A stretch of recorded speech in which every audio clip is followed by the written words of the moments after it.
काळांतराने ते आजारपण बळावल्यावर मग सामान्य जनता धावू लागते, तोपर्यंत दृष्टी जाण्याची वेळ येते. मीरा भाईंदर शहरातील जनता जनार्दनांना माझा सस्नेह नमस्कार. माझं नाव रजनीकांत पांडुरंग मयेकर. मी भारतीय जनता पार्टीचा माजी नगरसेवक आहे. मागील 35-40 वर्षापासून या शहरात समाजसेवक म्हणून कार्यरत आहे. माझ्यासोबत माझी पत्नी सौ सरस्वती रजनीकांत मयेकर या सुद्धा माजी नगरसेविका आहे. काल माझं इन्फिगो आय केअर हॉस्पिटल्स मध्ये डोळ्याचं ऑपरेशन झालं. मोतीबिंदू या आजारपणावर अति उत्तम प्रकारे त्यांनी ऑपरेशन केलेलं आहे. सदर हॉस्पिटल मीरा भाईंदर महानगरपालिका क्षेत्रात मॅक्सेस मॉलच्या शेजारी अद्ययावत रूपात आहे. मागील काही वर्षापासून या हॉस्पिटलचं नाव लोकप्रिय झालेलं आहे. ज्या पद्धतीने जवळजवळ 3000 स्क्वेअर फीटची ही वास्तू आहे. यामध्ये अति स्वच्छता, सुंदरता आणि असं वाटते आपल्याला की आपल्या घरातच आपण कार्यरत आहोत. अशा तऱ्हेने हॉस्पिटलची सजावट केलेली आहे.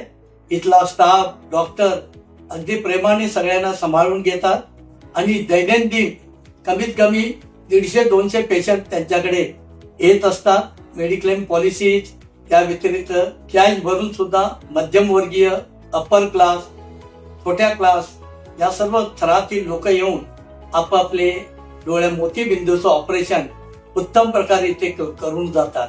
आतापर्यंत त्यांनी बऱ्याच ठिकाणी भारतीय जनता पार्टीचे असो, अन्य पक्षाचे असो, त्या नगरसेवकांच्या माध्यमातून त्यांच्या इकडे कॅम्प लावून जनतेला चांगली सुविधा दिलेली आहे.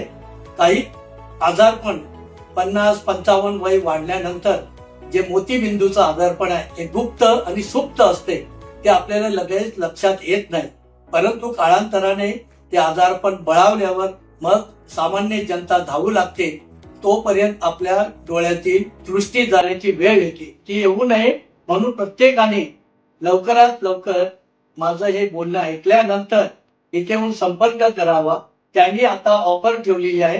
जो कोणी या नजीकच्या काळात येईल त्याचे प्रत्येकाचे 200 रुपये परीक्षण जे दुर्बिणीने वगैरे करून उत्तम प्रकारे तुम्हाला मार्गदर्शन केले जाते आणि उत्तम प्रकारे तुम्हाला सुख सुविधा देऊन तुमचं जीवन सुजलाम सुफलाम मला याच्या शीतलाम असे दृष्टीचं दिसेल तुम्हाला सृष्टी. जय हिंद, जय महाराष्ट्र.